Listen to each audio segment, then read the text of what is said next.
Oi, eu sou a Tati Bernardi, escritora e colunista da Folha de São Paulo, estudante bastante entusiasmada de psicanálise e há 20 anos em terapia. Eu queria ter um espaço para conversar com os melhores psicanalistas do país e criei esse podcast, o meu inconsciente coletivo. Só que eu resolvi inverter um pouco as coisas. Aqui, as minhas neuroses são sempre as mesmas e o analista é quem muda a cada sessão. Sim, o que você está prestes a ouvir é uma sessão minha aberta ao público. Mas eu duvido que você não vá se identificar com temas como angústia, fobia, pânico, síndrome do impostor e fetiches estranhos. E claro que os meus convidados só toparam essa maluquice porque sabem da importância de não se levar tão a sério. E a minha convidada de hoje foi a psicanalista Maria Homem, pesquisadora do núcleo Diversitas da FEFELESH USP e professora da FAAP. E o tema é: o que faz uma pessoa gozar?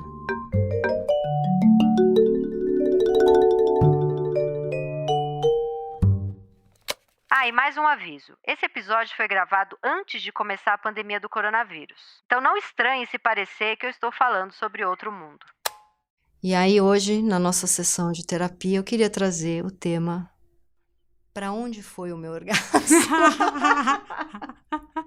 Eu vou fazer um livrinho, tipo Onde está o Wall-E? Eu vou fazer Onde está o meu orgasmo? Com imagem ou sem imagem, Tati? Acho que sim. Como desenhar o orgasmo? Como ele seria? Um Wall-E... Nossa, olha só. Não, ele não é o óleo, ele é o quadro inteiro, né? Ele é o quadro inteiro. Ah, ele é pum, né? Bah, ele é explosão, né? Ele é uma explosão. Agora, ele deve ter um olho do furacão, né? Pode ser o Wall-E em formato de pum. Esse pum não foi legal. Pensei num pum. Não, foi legal, porque é um pum, né? É que eu pensei num Big pum, Bang, outro pum. né? Eu pensei no outro pum. Você vê, aí tá toda a questão de pra onde... Agora sim. Agora amarrou. Não, agora amarrou. Acho que fase anal. por eu estar... primeiro fase anal e depois eu acho que... Amarrou tudo. Na verdade, eu posso ir embora. Beijo pra todo mundo. A sessão lacaniana mais rápida Mais do Oeste. rápida. Não, porque e tem uma questão muito séria do meu casamento. Vamos aqui falar, né, do meu casamento. Por que não? Tô numa sessão privada com você, ninguém vai ouvir isso.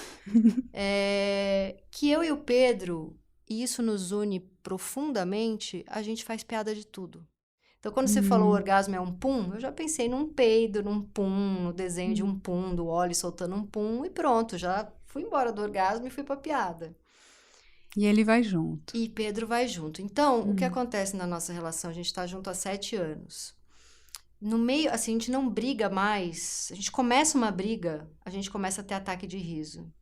Então, isso é... Qual que é a receita? Conta pro Brasil.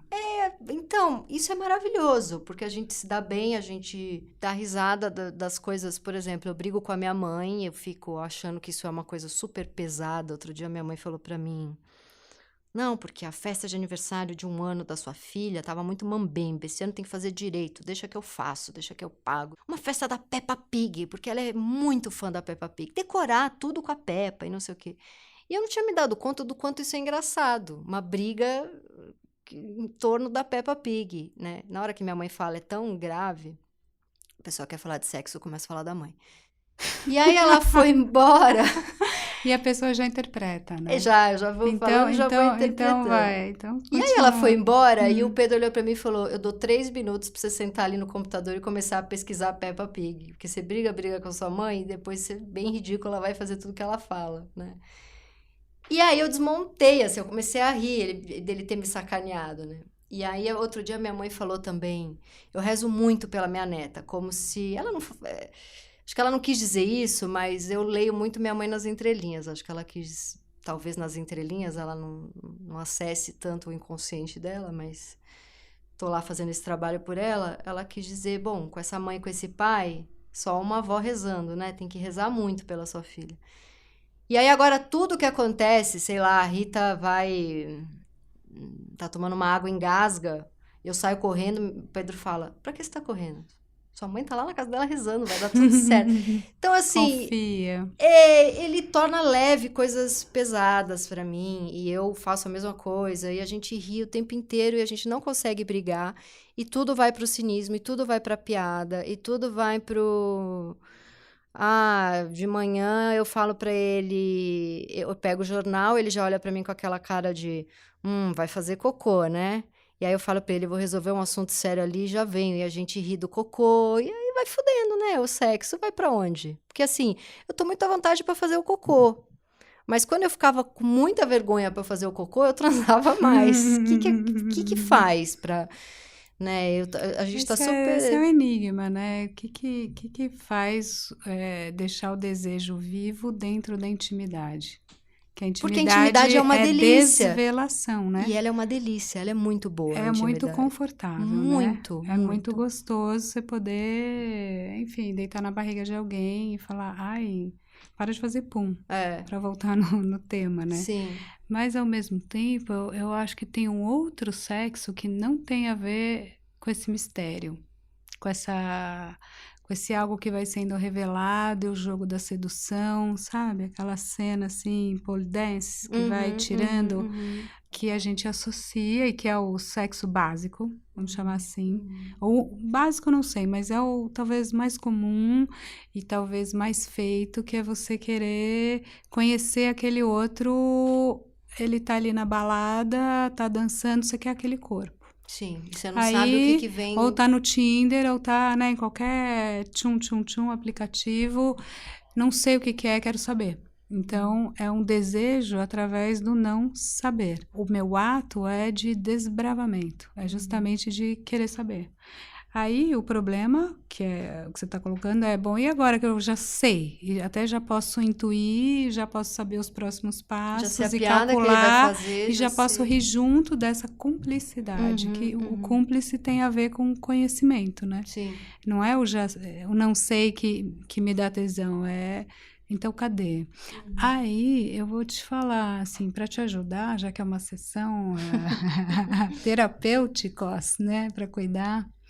Eu tô brincando, mas assim, acho que tem uma outra camada possível de sexo que tem a ver com aquilo que a gente chama de uma fantasia, né? Que você sabe bem, que você trabalha com, inclusive, que é muito mais difícil de saber, que tem a ver com... Esse é o radical conhecimento de si. Isso que é um dos grandes rochedos da análise, não só essa coisa que a gente diz, que, né, rochedo da castração, saber a falta, lidar com o limite e tal, mas tem uma coisa que é do absolutamente singular, que é você, que é como você goza. O que dá uma ligada ali num sistema e que se tá naquela montagem específica, super específica da fantasia, a coisa funciona e funcionará. Não tem nada a ver com X anos de relação, com tem filho, não tem filho, com tem barulho, não tem barulho, com amo, não amo. É outro canal. Mas e se exatamente isso que faz a pessoa gozar for não conhecer a pessoa, for o desbravamento que você estava falando? Não acredito nisso, não, Não, Tati. não, porque a fantasia pode ser inventada ali. Não, porque aí é uma ótima pergunta que você colocou, mas ela tem uma astúcia, essa pergunta, que é, mas se B, então pode ser igual a A. Mas é outra ordem, é outra história, Vou dar exemplos, assim, clássicos, clichê, porque o clichê ajuda, mas assim,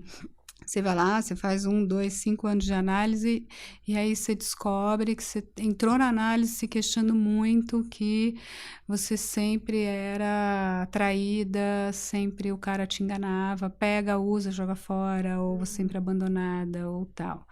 E aí, de repente, você percebe que você escolheu uma relação e você se apaixonou profundamente por um cara casado. Depois você se apaixonou por outro que vivia com a mãe. Depois você se apaixonou por outro que era muito menino. Depois você se apaixonou por outro que tinha um filho, uma ligação muito neurótica, simbiótica com um filho ciumento, adolescente problemático. Estou dando vários exemplos semiclínicos aqui, mas assim, todas essas situações revelam que você faz uma repetição e se coloca no lugar daquela que vai ser descartada, que vai levar um fora. E essa pessoa provavelmente faz isso para poder gozar. Ela goza aí. Só que esse que é o salto possível numa análise. Esse é um salto analítico. Estou também criando uma construção, mas é uma criação que está dentro do que a gente escuta e do que a gente faz. Mas aí chega um dia que essa pessoa, que é uma mulher, ela vai fazer um jogo, começa como numa brincadeira, como quem não quer nada, numa balada, foi lá, tomou não sei o quê, numa viagem na montanha, e de repente o jogo era ele falando que, sei lá, ele tinha olhado para a amiga dela, antes de olhar para ela. E ela começa a provocar, e aí ela fala, você gostou dela? Como é que era isso? Como é que é? É uma coisa que dá angústia, mas dá um tesão violento. Então, o que é que eles podem vir a construir? Um jogo curiosíssimo, porque o jogo do sexo é amplamente curioso, onde a montagem é ela ser traída. Ela ser descartada. Ela ser descartada. Ela está sempre na iminência do descarte. É quase descartada. E ele não vai descartar, ele vai fazer uma parceria, o melhor cenário. História Hollywood, final feliz.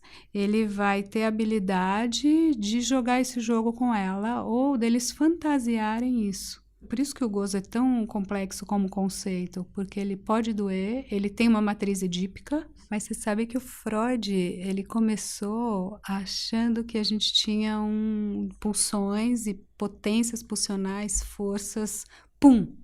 O pum de novo. Explosão, o boom, o bang, né? E aí ele, depois de décadas, ele mudou de ideia, ele fez uma das várias reversões da obra dele, e tem um texto clássico que é sobre o masoquismo primário. Então, o que é primário é justamente isso, o masoquismo, porque a gente nasceu na posição de dessa extrema dependência, um ser na mão do outro, um objeto. Literalmente na mão do outro, até o que angustia as mães, que em grande parte está na depressão pós-parto, né? A possibilidade de machucar, porque eu posso matar esse bebê, eu tenho medo, eu não vou dar banho, eu não consigo dar banho, eu não consigo dormir, porque ele pode, enfim, o meu poder sobre ele, o tamanho da minha potência me assusta muito. E assusta porque a gente lembra que já foi esse objeto frágil na mão de alguém, ou assusta porque a gente não está preparado para ser quem domina esse objeto? Ou acho que as duas coisas. Eu acho que a gente tem muito medo de ser adulto. Muito. Já dei um passo gigante, mas você me captou, né? Não, pavor. Eu acho que um sintoma contemporâneo gritante é assim, que apego ao infantil. Quando voltou super forte o movimento feminista, esse novo movimento feminista, eu tinha muitos incômodos, né? E eu virei quase uma pequena reaça do jornal. Tenho uma certa... Hoje em dia leio um pouco o que eu escrevia na época e que as feministas enlouqueciam e me xingavam. E eu entendo o que eu estava querendo dizer ali. Ainda sinto coisas parecidas, mas talvez a maneira como eu coloquei, a maneira como eu escrevi... em algumas partes ali eu mereci levar uns tapinhas, né? Porque, primeiro assim, quando eu digo que me dá bode de feminista chata, na verdade me dá bode qualquer pessoa chata. Por que eu tô chamando de feminista, né? Vai ter feminista chata, vai ter machista insuportável, aliás, a maioria, todos. Então, tinha uma coisa... Agora, eu sempre tive tesão em jogos de poder. Essa possibilidade de que a pessoa vá embora a qualquer momento, ela sempre foi muito dolorosa para mim, mas ela sempre foi o que eu buscava. Talvez por ter tido uma mãe que não me deixava... Minha mãe nunca deixou eu me trancar no quarto quando eu era adolescente. E eu nem queria me trancar para me masturbar. Não tinha chave. Não tinha chave. E eu só queria me trancar para poder ficar deitada na cama. Porque se eu ficasse deitada na cama, alguém entrava e falava, tá doente? Se eu ficasse lendo um livro, alguém entrava e falava, custa me fazer companhia ali na sala? Se eu ficar, sei lá, pensando na vida, que é? Eu te fiz alguma coisa? Então, eu não tinha chave. Eu não podia me trancar, né? É uma frase forte, né? Eu não tinha chave. Eu não tinha a chave do quarto. Não sei se minha mãe tinha medo de eu me matar, não sei o que que era, ou se simplesmente ela não entendia uma casa em que o filho não tá ali na sala com toda a família. A gente tem também o imaginário da família como uma união contínua, né? É muito difícil o conceito de individualidade. Muito. E na minha família real, foi muito exercido, difícil. até nos casais, né? Sim. Durante muito tempo eu nem tive quarto. Os meus pais se separaram e eu dormia com a minha mãe, acho que até os 11 anos. Eu dormia, o meu quarto tinha virado um lugar para minha mãe guardar roupa. Tinha, a arquitetura da casa tinha, A arquitetura mas da aí casa a gente tinha. refaz essa arquitetura. Minha mãe usa, o meu armário tinha um monte de blazer da minha mãe pendurado, eu lembro disso. E eu dormia com ela, de mãozinha dada. E aí eu pedi muito um quarto de presente pra minha mãe, ela fez um quarto super bonitinho e tal, mas na primeira noite ela dormiu no colchão, no chão do meu lado. Eu já tinha 10 anos, não era um bebê. Tinha 9, sei lá. Enfim, eu não tinha depois, adolescente, não tinha chave, não tinha... Eu fui transar com 20 anos, eu demorei demais, assim. E aí eu lembro muito das pulsões parciais que eu estudei lá no Freud Básico 1 do SEDES, que eu tinha meus namorados e a gente se pegava loucamente, mas eu não transava, entendeu? Eu era inteira pulsões parciais, assim, não tinha...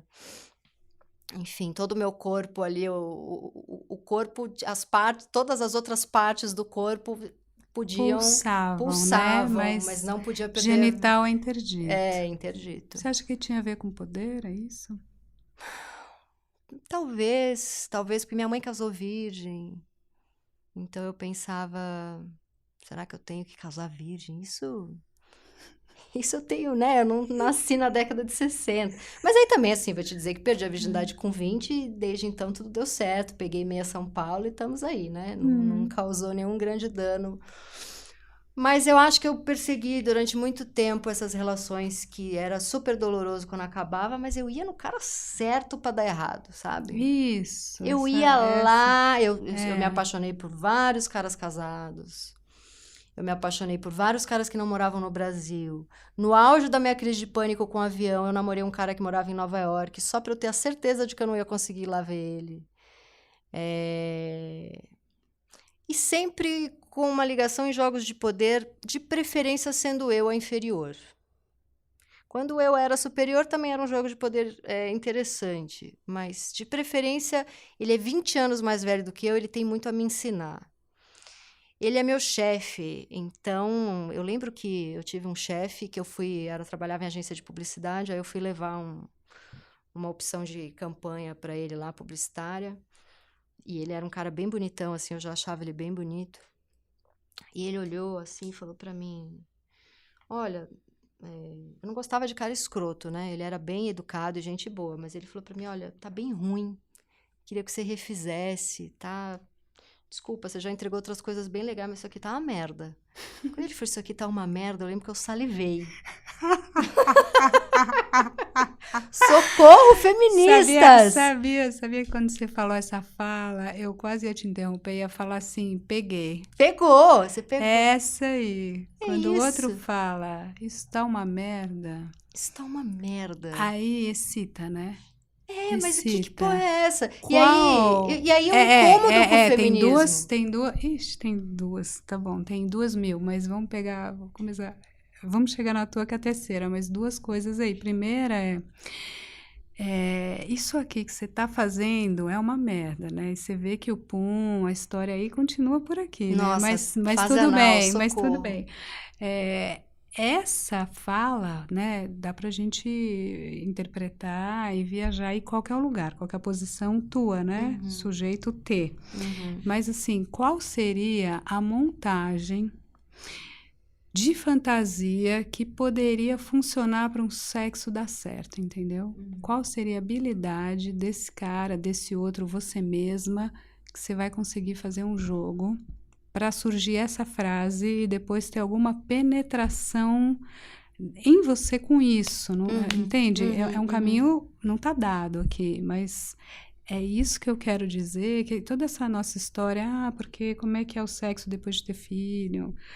Mas como é que é o sexo depois de casamento de 10 anos? Mas como é que é o sexo entre velhos, entre muito jovens e Não tal? tem isso. É saber o jogo, é conseguir o Tem jogo. muito pouco disso, muito menos do que a gente acha. Uhum. É isso que a gente não fala muito, Sim. porque a gente nem sabe, não é nem de sacanagem, é que não está muito público, mas eu acho muito importante falar isso com todas as letras e falar um pouco no livro, e falar aqui, escrever. Sim. E porque a clínica cotidiana, quando uma análise vai até o fim, até o fundo, ela tá fazendo isso. Porque isso é o grande enigma do que a gente é.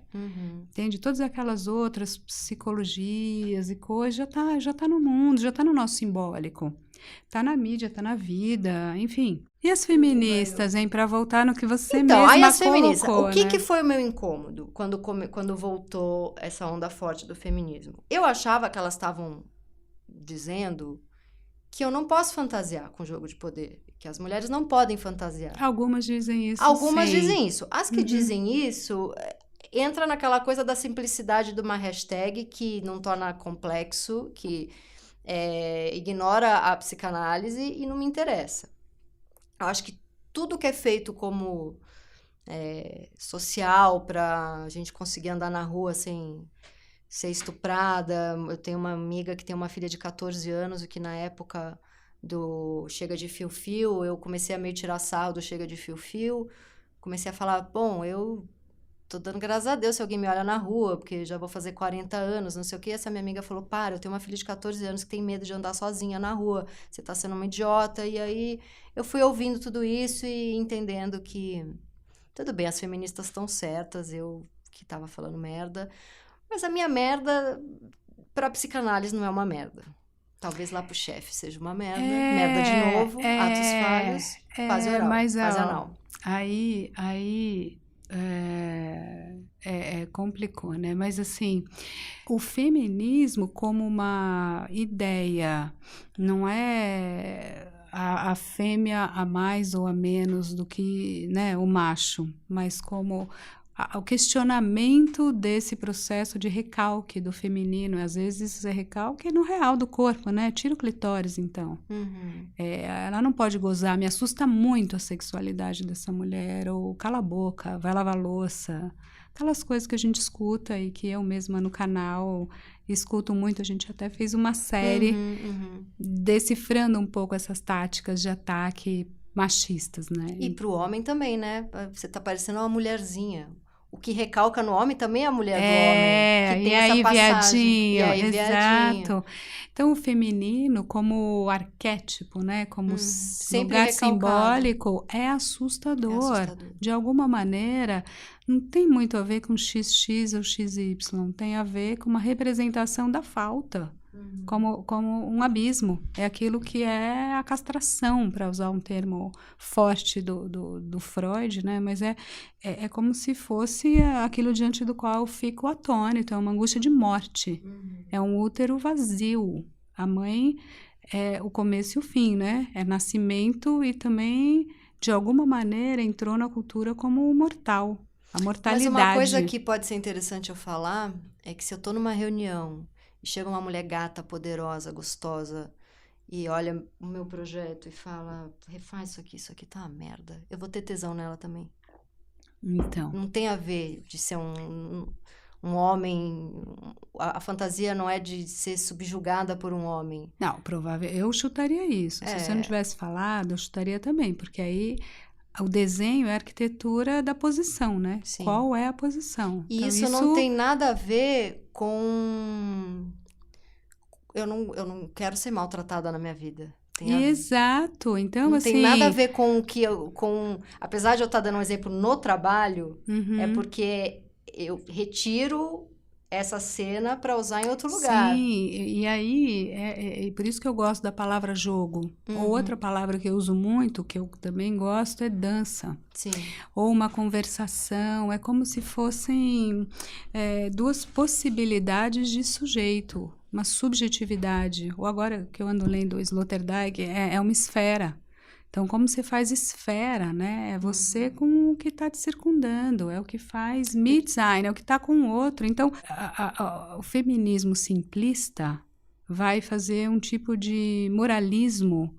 Exatamente. Um discurso que vai dizer o que é certo ou errado. Vai colocar um freio moral e vai dizer isso sim, isso não. Mas aí cai num lugar, por exemplo, você falar que um dono de uma multinacional, um cara fodão, o VP da multinacional, você fala pra ele, olha, você não pode paquerar suas funcionárias, porque você tá acima delas, você tá exercendo, você tem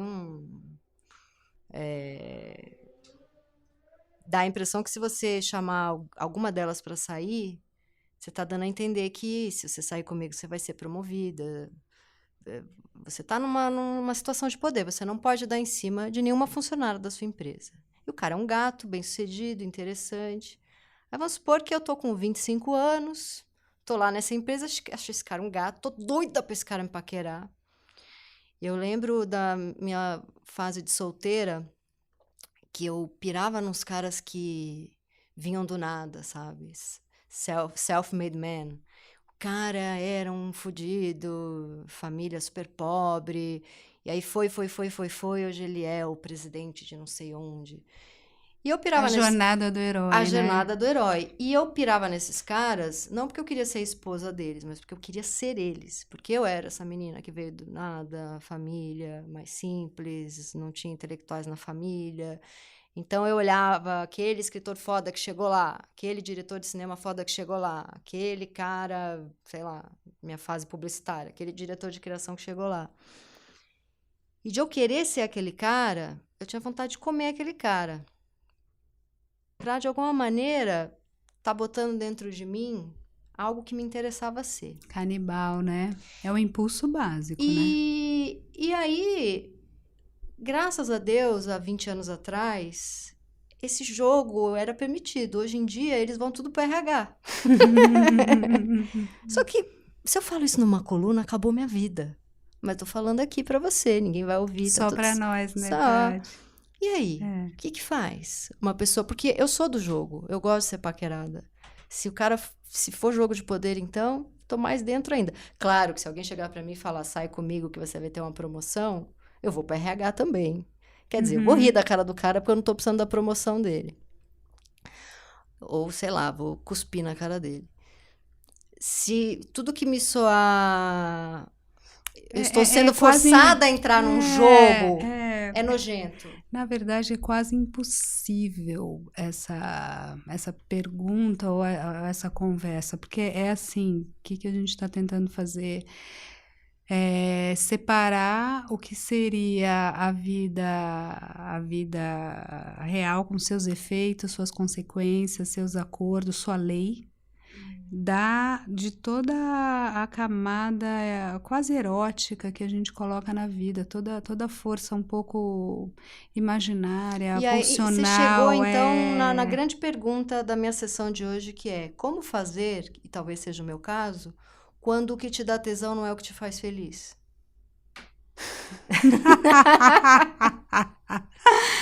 Mas, ó, pra gente voltar no começo... justamente para no você começo. relaxar é assim, o que dá tesão quase sempre é o que dá angústia, não é o que te deixa feliz. Ou seja, por tá isso tudo que bem. por isso que a vida é arte do equilíbrio impossível. É Sim. difícil, por isso que os exemplos que eu criei aqui, me inspirando muito na vida real, é assim, é na beira do precipício. É isso que, quando né, o Lacan, ele analisa um romance da Marguerite Duras, que é a Lol Weinstein, é o ravissement da Lol, que é, acho que, em português, acho que é o arrebatamento da Lol. É assim, é bem essa cena, ela entra com o noivo num baile e ela assiste, siderada, o noivo ficar siderado por uma outra mulher. E ele vai e sai, dança com essa mulher e sai. sai com ela, abandona. É essa cena. O romance todo gira em torno dessa cena, e é bem mais sofisticado que isso, mas toda a linha discursiva, ela vai desfiando aquele fio elaborativo de Penélope e uma amazona guerreira para descobrir um pouco dessa posição. Mas é essa cena. Claro que você não quer que ela se repita no concreto da vida, mas tem alguma coisa que faz a gente vivo que pode nos destruir. É esse fio da navalha. Você sabe que eu sou muito feliz em saber que todo dia eu vou chegar em casa e o Pedro vai estar lá e a gente vai ver junto, vai jantar junto, vai ver um seriado juntos. E a gente tem uma filha, ele o tempo inteiro vai estar lá, a gente divide tudo que... Toda a criação da Rita, ele é um puta pai, ele é um marido maravilhoso, lá, lá, lá, lá, lá, lá. Aí eu deito pra dormir e sonho que ele me trai. E acordo toda, ai meu Deus, que é isso? Eu tô meio seduzida por esse homem, que loucura. Tá tudo certo. Tá tudo então, certo. Tati, Mas tá e tudo aí? E certo. aí? A gente abre a relação pra voltar o meu tesão loucamente, mas aí eu vou sofrer muito. Parece que a gente combinou, né, gente? Mas a gente não combinou. Não é um script ensaiado, mas foi maravilhoso. Quando você começou a falar da mulher que arruma só homem que vai largar ela e ter uma vida sexual, e aí consegue ter orgasmo, mas não consegue ter nenhum equilíbrio emocional e tá na merda, você descreveu dos meus 20 aos meus 32 anos. Era isso. Eu tinha todas as questões psiquiátricas do mundo, mas eu não tinha nenhuma questão com o meu orgasmo. A partir do momento que eu fiquei feliz, não é nem questão com orgasmo, eu tenho preguiça de transar. E não é Desinteresse, né? E não tem nada a ver com o Pedro, eu tenho preguiça aerol. Aí, é o antidepressivo, é porque eu tive filho, é porque minha libido tá toda no trabalho. Talvez um pouco disso tudo, mas... O que aconteceu comigo é que o jogo que me dava tesão perdeu a graça. Aqueles homens, na verdade, hoje eu olho para trás, eram uns bobos. O que me dava tesão era o que eu fantasiava sobre eles, não eram eles. Eu contava uma história de que eles eram incríveis, e hoje em dia eu, com 40 anos, sou muito mais legal e incrível que eles, e nenhum deles hoje me daria tesão. Nenhum ex-namorado meu, ex-caso, ex-paixão. Eram pessoas que... Aí tá na hora de reinventar alguma coisa, né? Porque, na verdade, essa coisa, gozo, tesão e tal, ela é uma cena que eu vou te falar, acho que ela é mais fixa do que a gente gostaria que ela fosse. Sim.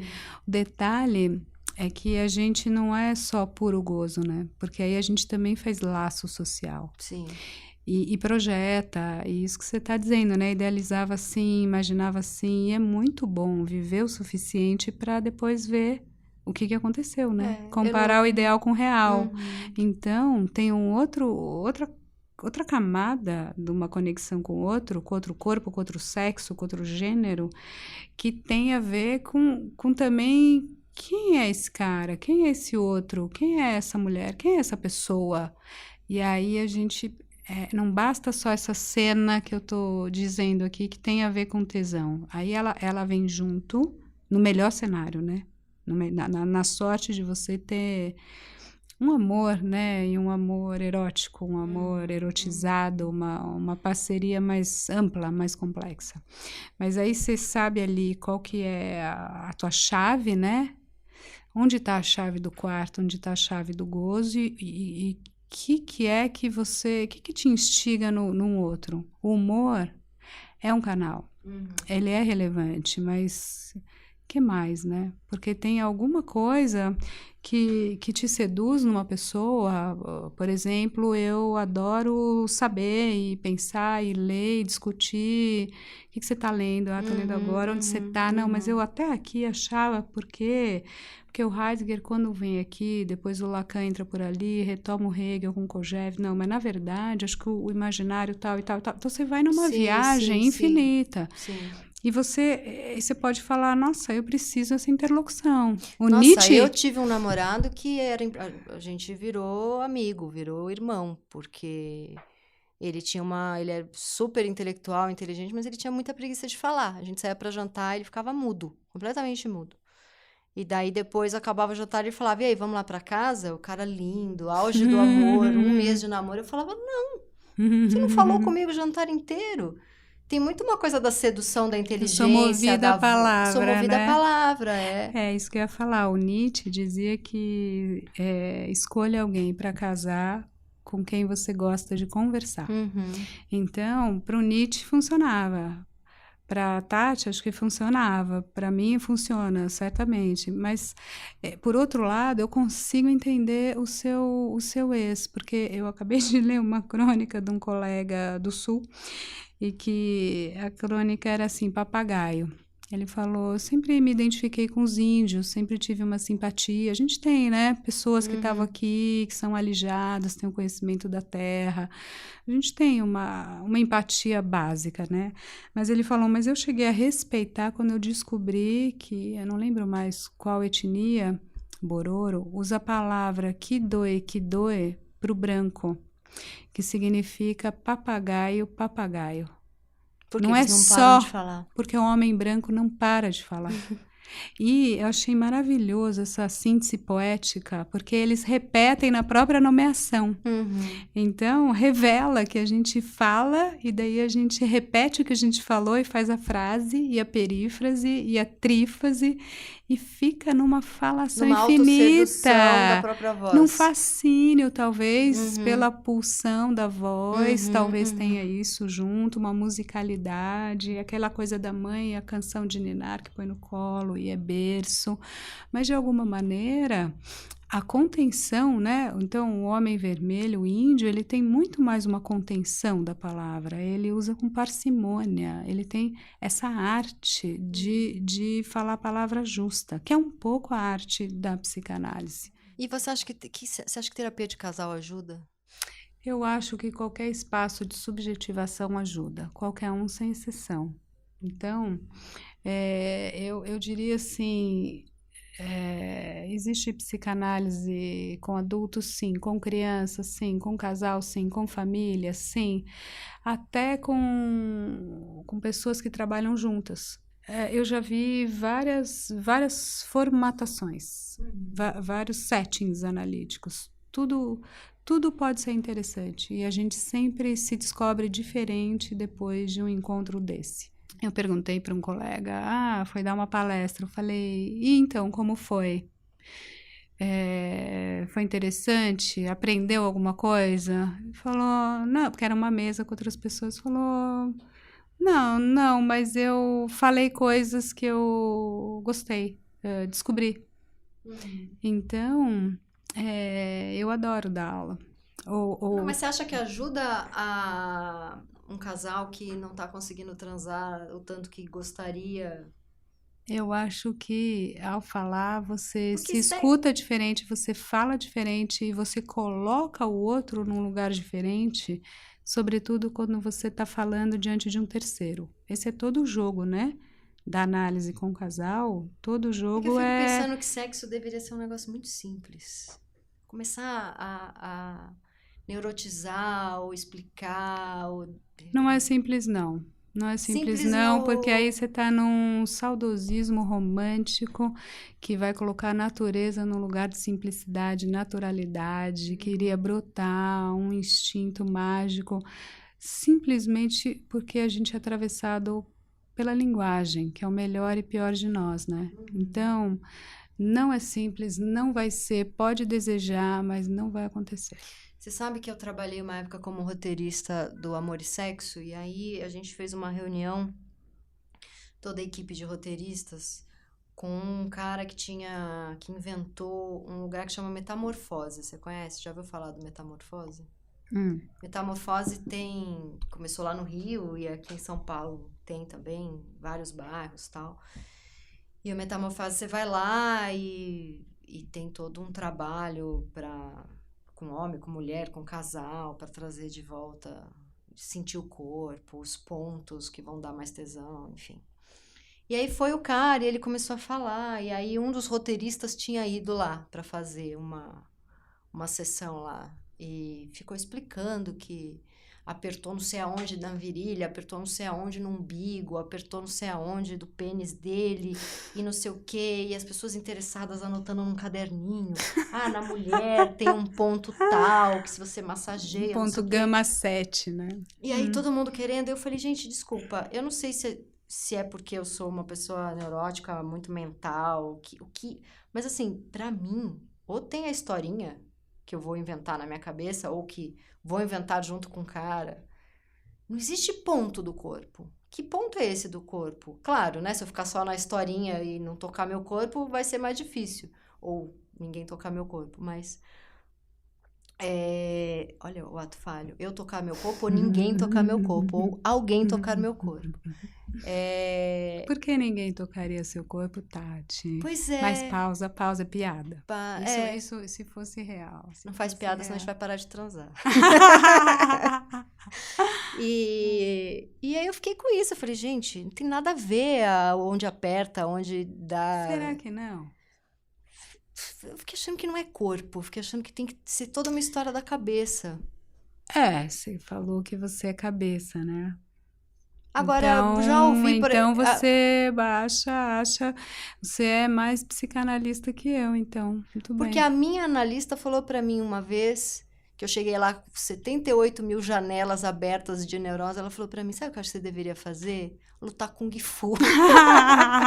Sei lá, vai fazer uma luta. Não era Kung Fu, era outra coisa. Ficou Kung Fu na minha cabeça. Mas ela falou, vai um pouco pro corpo. Aí eu falei, não. Você não estudou Freud e Lacan pra mandar eu ir pro corpo? Ela falou, justamente porque eu estudei Freud e Lacan que vai um pouco pro seu corpo. E aí isso é uma coisa que eu falo em todas as minhas sessões aqui. Que eu achei estranhíssimo ficar grávida, porque era uma coisa que eu tava criando com o corpo e não com a minha cabeça. Maravilhoso, né? Intenso demais, Você não né? tá criando, o filho não é uma ideia. O seu corpo tá criando. Eu fiquei fascinada, mas não fiquei fascinada no lugar da boba alegre.